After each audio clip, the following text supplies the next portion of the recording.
Social মিডিয়াতে গোটা বাংলাদেশে একটা নিউজ ভাইরাল হয়েছে যে এই 14 গ্রাম কেন্দ্রীয় মসজিদের সামনে নির্দিষ্ট একটা দলের সভা হয়েছে। সেই সভাকে কেন্দ্র করে আমাদের অত্র মসজিদে জোহরের সালাত হয় 1:15-তে। স্বাভাবিকভাবে 15তেই নামাজ হলে 15 মিনিট আগে আজান দেওয়া হয়, কিন্তু আমি শুনতে পেয়েছি কিংবা নিউজ পোর্টালে আপনারা সকলে এই বিষয়টা জেনেছেন, আমাদের মুয়াজ্জিন সাহেব সেই সাক্ষাৎকার দিয়েছে আমাদের এই মসজিদে জোহরের সালাতের আজান মাইক দিয়ে দেওয়ার জন্য নিষেধ করা হয়েছে। আমি তথ্য তালাশ করে দেখেছি যে দায়িত্বশীলের জায়গা থেকে যারা এই কর্মী সভাটা আয়োজন করেছে, দায়িত্বশীলের জায়গা থেকে কেউ নিষেধ করে নাই, কিন্তু অতি উৎসাহী কিছু কর্মী হতে পারে যে আমার নেতা আসবে, নেতা বক্তব্য দেবে, আর এই মুহূর্তে অন্য পাশাপাশি মাইক বাজবে, এতে তো নেতার বক্তব্যের ব্যাঘাত ঘটবে। হয়তো ওই কর্মীর মাইন্ড সেট আপ তার কাছে এটা লেগেছে, যার ফলে কর্মী আমাদের মুয়াজ্জিনকে মাইক দিয়ে আজান দেওয়ার জন্য নিষেধ করেছে। আমার প্রিয় ভাইয়েরা, আপনি সব জায়গায় বাবুগিরি, সব জায়গায় আদেশ নিষেধ করলে চলবে না। ধর্মের জায়গা খুব সেন্সিটিভ জায়গা, এখানে আপনি কথা বলতে হলে ধর্মের জ্ঞান লাগবে, ধর্মের বুঝ শক্তি আপনার লাগবে। এই যে আপনি নিষেধ করেছেন, আপনি কি জানেন কত গুনাহ কাজ করেছেন? আপনাকে দলিল দিচ্ছি, সূরাতুল বাকারা 114 নম্বর আয়াত। আল্লাহ পাক রব্বুল আলামিন যারা মসজিদে আজান দিতে বাধা প্রদান করে, যারা মসজিদের মুসল্লিদেরকে বিভিন্নভাবে গান বাজনা হোক, বিভিন্ন সভা সেমিনারের মাধ্যমে বাধা প্রদান করে, বুঝে করুক কিংবা না বুঝে করুক, আল্লাহ পাক রব্বুল আলামিন তাদেরকে মেনশন করে সূরাতুল বাকারার 114 নম্বর আয়াতে কারিমার মাধ্যমে দিক নির্দেশনা দিয়ে দিচ্ছেন। আল্লাহ বলছেন, ওমান আযলামু মিম্মান মানাআ মাসাজিদাল্লাহি আন ইউযকারা ফীহা ইসমুহু ওয়া সাআ ফী খরাবিহা। ওই ব্যক্তির চাইতে জালেম আর কে আছে যে আমি আল্লাহর ঘরে বান্দাদেরকে আমার নাম জিকির করতে, আমার নামে জপতে বাধা প্রদান করে, তার চাইতে জুলুমবাজ পৃথিবীর মধ্যে আর কোনো মানুষ হতে পারে না। আমার প্রিয় ভাইয়েরা, এই আয়াতের একটা ব্যাকগ্রাউন্ড রয়েছে, শানে নুজুল রয়েছে। খুব খেয়াল করে সেই শানে নুজুলটা শোনেন। এই শানে নুজুল আর বর্তমান ঘটনা যে ঘটেছে এটার সাথে হুবহু আপনি মিল পেয়ে যাবেন। এই আয়াতে কারিমা যখন নাজিল হয়েছে তখন বিশ্বনবী সাল্লাল্লাহু আলাইহি ওয়াসাল্লাম মসজিদের নববী সহ ইসলামের দাওয়াতগুলো প্রচার করতে লাগলেন।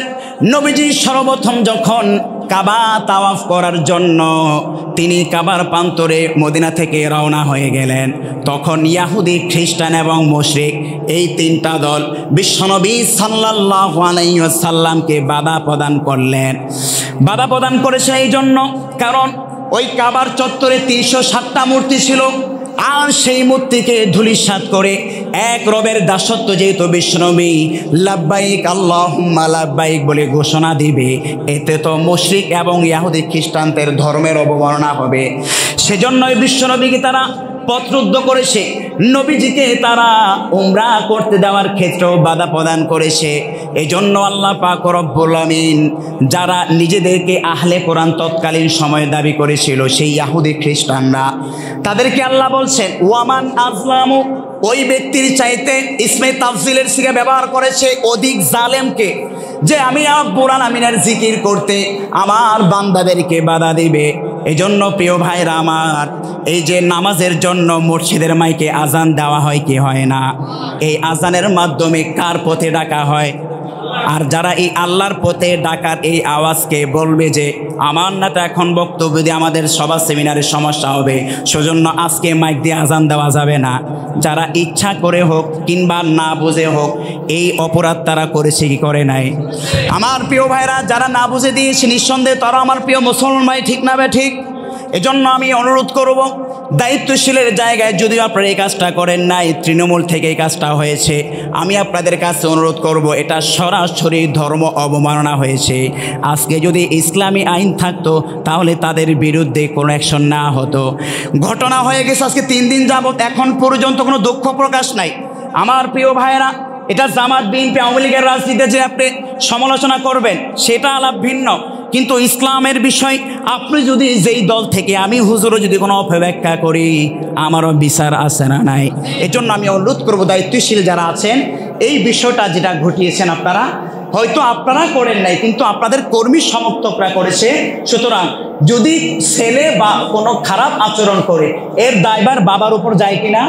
তাহলে বাবার দায়িত্ব হচ্ছে সচেতন, বাবার কাজ হচ্ছে বাবা বলে দিবে যে আমার সন্তান যেই কাজটা করেছে এটা আসলে ঠিক হয় না, এর জন্য আমি ক্ষমা প্রার্থী। আর এটা ভাই দুনিয়ার কোনো অপরাধ না, এটা ধর্মের সাথে বিষয়।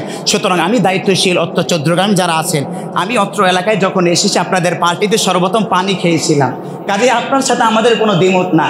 আমি আপনাদেরকে অনুরোধ করব দায়িত্বশীলের জায়গা থেকে এই বিষয়টা আপনারা একটা বিবৃতি দিবেন যে এই ঘটনার জন্য আমরা দুঃখ প্রকাশ করছি, তৃণমূল জায়গা থেকে যারাই করেছে এটার সাথে আমাদের কোনো সম্পর্ক নাই। নাম্বার 2, যে কোনো বক্তব্যের ক্ষেত্রে সাবধান সতর্ক থাকবেন। দুনিয়াদার কথা বলার ক্ষেত্রে আপনি যা মুখ দিয়ে আসেন বলেন, আপত্তি নাই, কিন্তু কোরআন এবং হাদিসের দৃষ্টিতে যখন একটা কথা বলবেন সেটা কোরআন হাদিসের আলোকে হচ্ছে কিনা।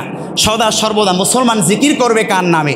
এখন কোনো মুসলমান যদি বলে জিয়াউর নামে জিকির করলে জান্নাতে যাওয়া যাবে, শেখ মুজিবের নামে জিকির করলে জান্নাতে যাওয়া যাবে, কিংবা আহমদ শফির নামে জিকির করলে সে জান্নাতে যাবে হেফাজ ইসলামের নেতা যেহেতু, তাহলে নিঃসন্দেহে আল্লাহর সাথে শিরিক করলো কি করলো না? আর এই শিরিক যদি কেউ জেনে বুঝে করে তাহলে তো ইমানের গণ্ডি থেকে সে অলরেডি বের হয়ে যাবে।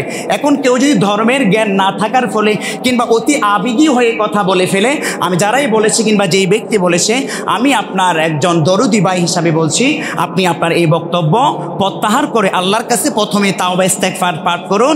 দ্বিতীয়ত, আপনারা সকলে এই নিউজটা জাতীয় মিডিয়ায় দেখতে পেয়েছেন, যমুনা টিভিতে প্রায় 80,000 লাইক করেছে, এর মধ্যে 60,000 লাইক হাহা রিয়েক্ট এসেছে। অন্তত কমন সেন্স থাকলে তো মানুষ এই ধরনের কথা বলতে পারে না। বিগত সময় এই যে শেখ মুজিবকে জাতির আব্বা বানাইছে, এটা কি ইসলামের সাথে যায়? তো সেই আব্বাকে যদি বর্তমানে আপনারা জিয়াকে জাতির আব্বা বানাইতে চান এভাবে, তাহলে এটা ধর্মের সাথে কি যায় ভাই? এই জন্য খুব সাবধান। জিয়াউর রহমান অনেক ভালো কাজ করেছে, শেখ মুজিব অনেক ভালো কাজ করেছে, তাদের গুণগান গান, তাদের ভালো কাজের প্রতি যদি আপনারা দিক নির্দেশনা অনুযায়ী চলেন এতে সওয়াব হবে ঠিক, কিন্তু তাকে তো তার নামে জিকির করলে এই কথা আপনি বলতে পারেন না যে আপনি জান্নাতে যাবেন। জিকির হবে কার নামে? ফাজকুরুনি আযকুরুকুম, আল্লাহ বলছেন আমার নামে জিকির করো তাহলে আমিও আল্লাহ তোমাদেরকে স্মরণ করবো। এই জন্য প্রিয় ভাইরা, আমার কথাগুলোকে আপনারা খারাপভাবে নিয়েছেন? খারাপভাবে নেন না। এই যদি আপনারা ক্লিয়ার করেন আপনাদের রাজনৈতিক ইমেজ আরও সুন্দর হবে। আর এটা যদি এভাবে ঘোলাটে রেখে দেন, মানুষ আপনাদেরকে ভাববে এরা মনে হয় ইসলাম বিদ্বেষী, এরা মনে হয় নামাজ মুসল্লিদেরকে নামাজে বাধাবন্ধকতা করতে চায়। জন্য আমি আপনাদের জায়গা থেকে দায়িত্বশীল, এই ময়দানটা আমার আল্লাহ তাআলার দায়বদ্ধতা আছে। আমার মসজিদের সামনে অসংখ্য সাংবাদিক আমাকে ফোন করেছে, আমাদের সেক্রেটারি সাহেবকে অসংখ্য জায়গা থেকে ফোন এসেছে, আমরা এখন পর্যন্ত কোনো বিবৃতি দেই নাই। ইনশাল্লাহ আপনাদের কাছে অনুরোধ করব, এই মসজিদের সামনে মসজিদের পবিত্রতা রক্ষা করা আমাদের সকলের দায়িত্ব কিনা ভাই? এই দায়িত্ব সকলের দায়িত্ব, আমার যেমন দায়িত্ব, এই পরিবারের অন্তর্ভুক্ত আমরা সকলে। কে কোন দল করেন সেটা না, মসজিদ কার ভাই? মসজিদ সবার, আল্লাহর ঘর, সে আল্লাহর ঘরের পবিত্রতা অর্জন করা আমাদের সকলের দায়িত্ব। এই মসজিদের সামনে ব্যাডমিন্টনও খুব সম্ভবত খেলা, আমি লাইটগুলো দেখতে পেয়েছি। কীভাবে আমি আমার মসজিদের কমিটিকে অনুরোধ করব, আমাদের সম্মানিত সেক্রেটারি খুরশেদ আলম ভাই আছেন, ওনাকেও অনুরোধ করব মসজিদের পবিত্রতা কিভাবে রক্ষা করা যায় এই বিষয়ে তিনি যেন অতি দ্রুতই সমস্ত মুসল্লিদেরকে নিয়ে এটা পরামর্শ করে। কারণ এই মসজিদের সামনে যদি এভাবে সভা সমাবেশ চলতে থাকে, এভাবে এক এক দল যদি এভাবে বিভিন্ন নামাজে বাধাবন্ধকতা তৈরি করে মাইকের আওয়াজকে কেন্দ্র করে, তাহলে এটা তো আমাদের জন্য অত্যন্ত দুঃখজনক। এজন্য মসজিদের আঙ্গিনায় সব কিছু করা, কোনটা যাবে আর কোনটা যাবে না এই বিষয়ে কোন দেশের দিক নির্দেশনা আছে, সেটাকে সামনে নিয়ে আমি আপনাদেরকে অনুরোধ করব মসজিদের পবিত্রতা যেন আপনারা বজায় রাখতে পারেন। সর্বোপরি রজব মাস আমাদের থেকে এসে পড়েছে, এই রজব মাসে যেন সৌহার্দ্য সম্প্রীতি নিয়ে সুন্দর একটি বাংলাদেশ আমরা বিনির্মাণ করতে পারি। আল্লাহ আমাদের সকলকে সেই তৌফিক দান করুন। সকলে পড়ছি আমিন।